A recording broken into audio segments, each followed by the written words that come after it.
அலைக்கும். இன்னைக்கு ஒரு சூப்பரான மூவி தான் எடுத்துட்டு வந்திருக்கா. ஒரு லவ் சம்பந்தப்பட்ட மூவி தான் நீங்க பார்த்துட்டு இருக்கிறது. Voice of AK. இப்போ வாங்க வீடியோக்குள்ள போலாம். படத்தோட ஸ்டார்டிங்லேயே ஹீரோ சோகமாக உட்காந்துட்டு இருக்காரு. கொஞ்ச நேரத்தில் அவருக்கு ஒரு கால் வருது. யாருடா அப்படின்னு சொல்லி பார்த்தா ஹீரோயின். எனக்கு கல்யாணம் ஆயிடுச்சு அப்படின்னு சொல்லி சொல்கிறாங்க. ஹீரோக்கு என்ன சொல்கிறதுனே தெரியாமல் முழிச்சிட்டு நின்றுட்டு இருக்காரு. அதுலேருந்து படமும் அப்படியே ஃப்ளாஷ்பேக்குக்கு போகுது.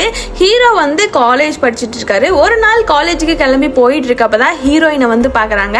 ஹீரோ பேர் வந்து அபி, ஹீரோயின் பேர் வந்து மது. இனி நம்ம சொல்கிறப்ப இவங்க ரெண்டு பேர்த்தையும் அபி மது அப்படின்னு சொல்லிக்கலாம். அபிக்கு வந்து மதுவை பார்த்ததுமே ரொம்ப பிடிச்சிருச்சு.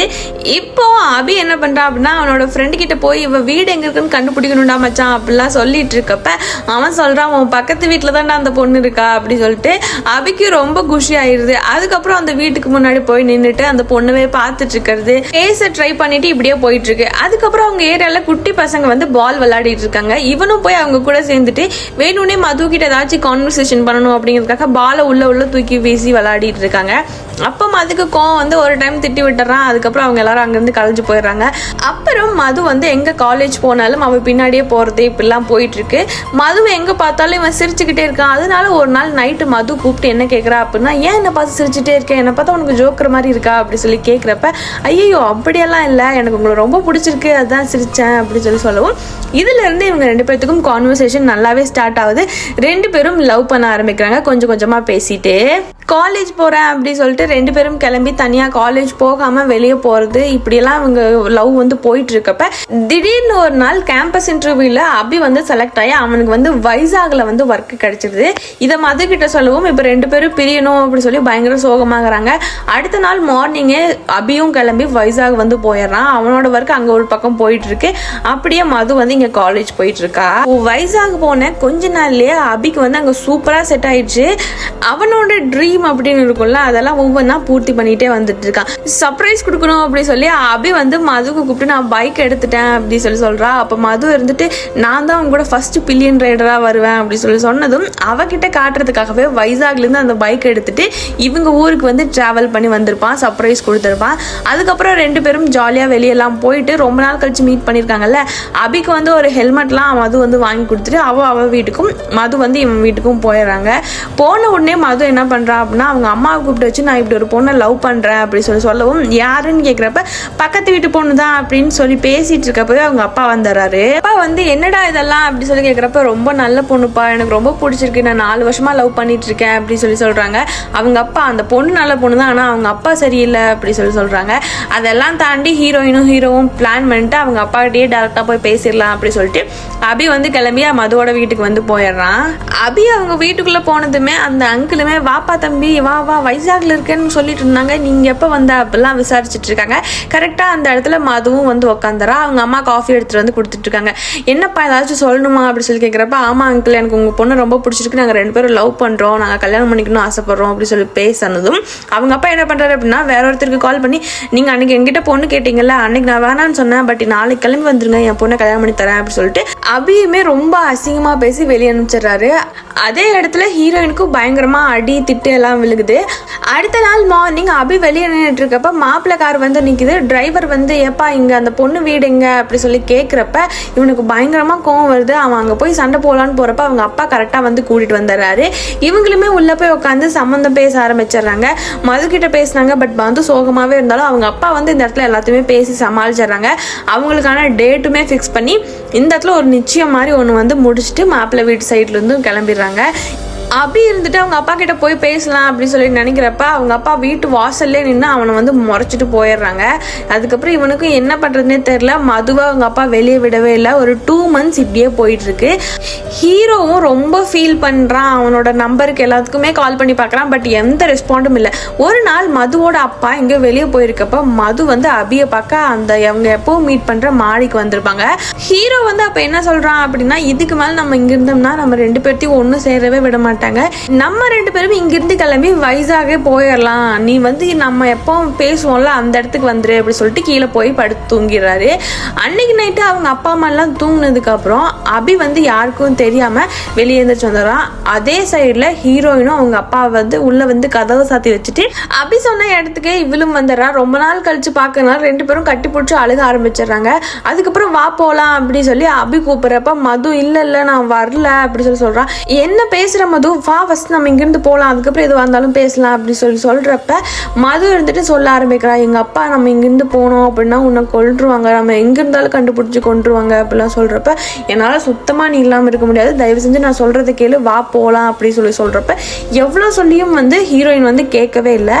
மது இருந்துட்டு சொல்றா, நான் வேற ஒரு ஐடியா வச்சிருக்கேன், நான் கல்யாணம் அவரை பண்ணிக்கிறேன், அதுக்கப்புறம் உன் கூட வர்றேன், அப்ப யாருக்கும் எந்த பிரச்சனையும் இருக்காது அப்படி சொல்றப்ப அதெல்லாம் எப்படி முடியும், நீ என்ன லூசா மது அப்படி சொல்லி கேட்டுட்டு கோவத்துல ஹீரோயினை அடிச்சிடறா.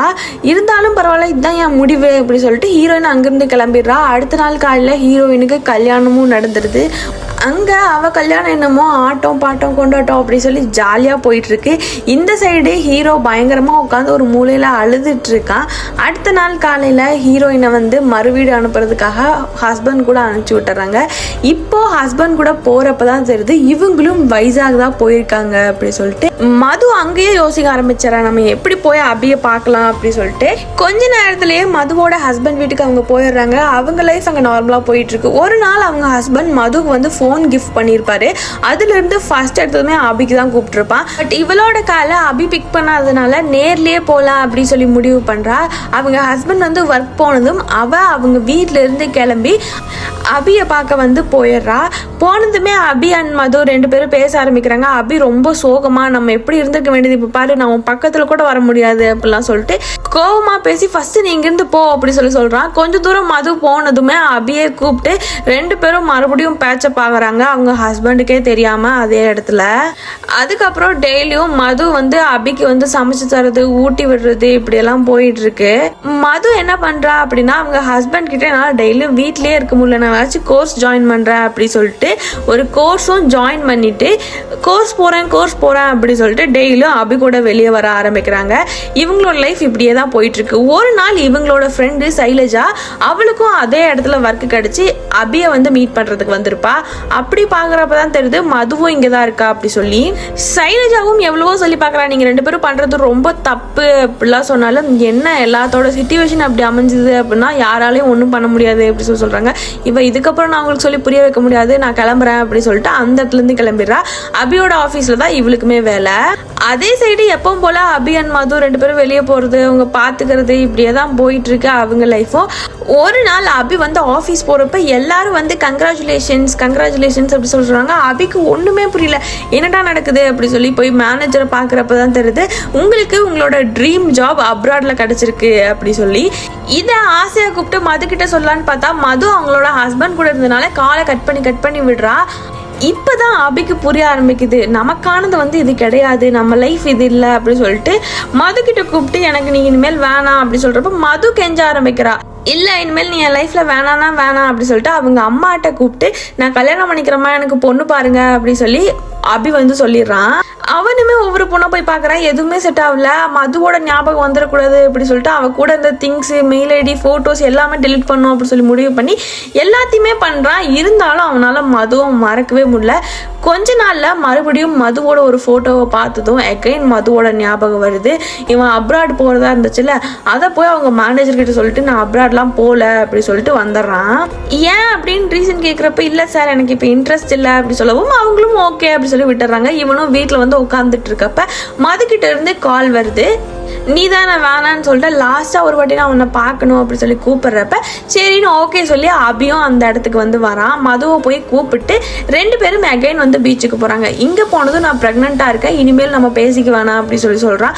உனக்காக தான் நான் அப்ராட் போறதெல்லாம் கேன்சல் பண்ணிட்டு இங்க உட்காந்துருக்கேன், நீ என்ன இப்படி சொல்ற அப்படி சொல்லி பேசிட்டு இருக்கப்ப வேணாம் அப்படி சொல்லி மது ஸ்ட்ரிக்டா சொல்லிடுறா. அன்னைக்கு மதுவை கொண்டு போய் டிராப் பண்ண போறப்ப ஏதோ ரவுடி பசங்க வந்து மது கிட்ட வம்பிலுக்கு போய் இவங்களுக்குள்ள தகராறாகுது. அப்போ அப்போ 2 பேர்த்தையும் அடிக்க ஆரம்பிக்கிறாங்க. மது அந்த இடத்துலயே மயங்கி விழுகிறா.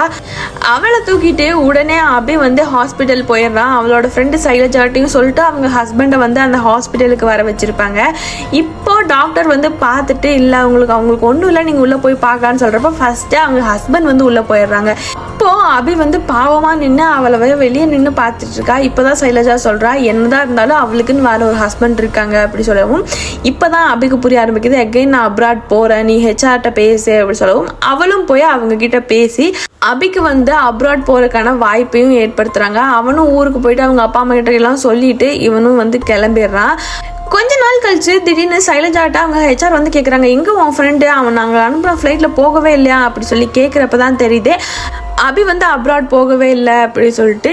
இவளும் அவங்க வீட்டுக்கு கிளம்பி போய் பார்க்கலாம் அப்படிங்கிறப்ப தான் தெரியுது அபி வந்து ஒரு லேப்டாப்ல ஏதோ ஒரு வீடியோ ஃப்ரண்ட்ல பாப்அப்ல இருக்கு அப்படி சொல்லிட்டு என்னடா அது அப்படின்னு சொல்லி பார்க்குறப்ப தான் தெரியுது அபி வந்து நீங்க நினைச்ச மாதிரி நான் உண்மையாவே அப்ராட் போல, என்னால மது இல்லாத லைஃப் நினைச்சு கூட பார்க்க முடியல, நான் சூசைட் பண்ணிக்க போறேன் அப்படி சொல்லிட்டு அந்த லேப்டாப் வந்து அதோட முடிஞ்சிருது. அவங்க அப்பா அம்மா கிட்டயுமே இந்த தகவல் எல்லாத்தையுமே சொல்லிடுறாங்க. லாஸ்டா ஒரே ஒரு மெசேஜ் வந்து ஹீரோயினுக்கு வந்து அபி வந்து அனுப்ப சொல்லியிருப்பான், ஹாப்பி பர்த்டே அப்படி சொல்லி போட்டு அதையுமே சைலஜா வந்து அனுப்பி அவளுக்கு அனுப்புறா. அந்த சைடு ஸ்கிரீனை கட் பண்ணா ஹீரோயினுக்கு குழந்தெல்லாம் பிறந்தது. அவங்க ஃபேமிலியோட ஜாலியா இருக்கா. அந்த ஹாப்பி பர்த்டே மெசேஜோட இந்த படத்தையும் என் பண்றாங்க. இந்த மூவி எப்படி இருந்துச்சு அப்படின்னு சொல்லி மறக்காம கமெண்ட் செக்ஷன் சொல்லுங்க. இன்னும் ஒரு சூப்பரான வீடியோல நாளைக்கு பார்க்கலாம். பாய்.